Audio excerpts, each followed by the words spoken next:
Russia fired more than 70 missiles at Ukraine on Monday, December 5, but Ukraine's air defense unleashed an impressive performance and shot down over 60 projectiles, the Ukrainian Air Force tweeted on December 5.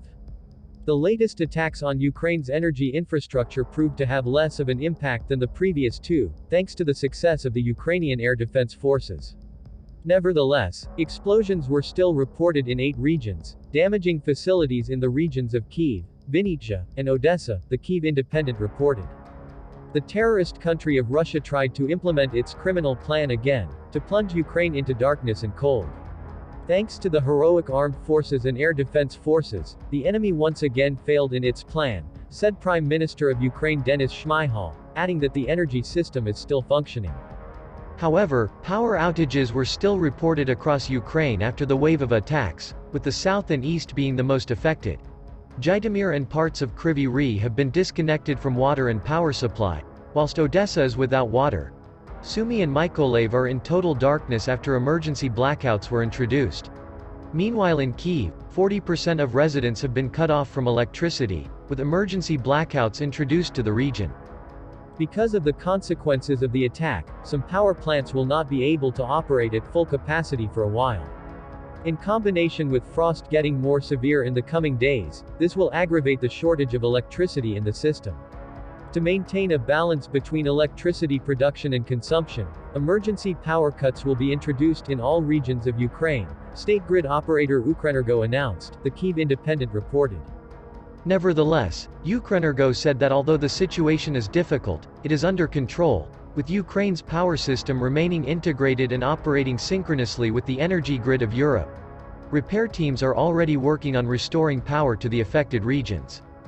Russia's attack killed at least 4 people and at least 2 were injured in Odessa. The strikes also damaged civilian infrastructure in addition to the energy facilities. Neighboring Moldova again suffered power outages due to the attacks, and part of a missile was found on the border with Ukraine. The war has recently spilled over into the country after the 2 previous mass missile strikes caused blackouts in several Moldovan regions last month. The December 5 attack on Ukraine's energy infrastructure is the 6th since October 10, leaving Ukraine to battle regular blackouts as temperatures plummet. The previous 2, on November 15 and November 23, saw some of the largest attacks since the invasion and caused billions in damage. Russia has acknowledged that it is targeting energy facilities in the lead-up to winter to exert pressure and instill panic on the country.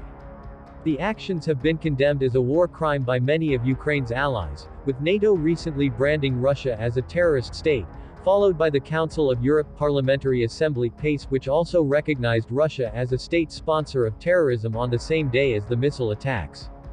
The Russian Defense Ministry says the strikes on 2 air bases Monday, followed by an attack on an airfield Tuesday, were carried out by Ukrainian drones, which it claims were brought down by Russian air defenses.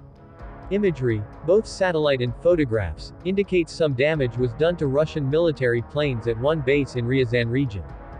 The Ukrainian Defense Ministry has offered no official comment on the explosions, and the Ukrainian government has not acknowledged adding long-range attack drones to its arsenal.